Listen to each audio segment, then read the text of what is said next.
ಹೇಳ್ತೀರಾ ಸ್ವಾಮಿ? ನಾವು ಹಳ್ಳಿ ಗಂಡಸರು ಅಂದ್ರೆ ಸುಮ್ಕೆನಾ?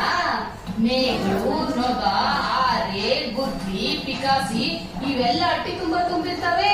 ಯಾಕೆ ಹೇಳಿ? ಬೇಸಾಯ ಬದುಕು ಅದೇ ನಮ್ಗೆ ಯಾವುದು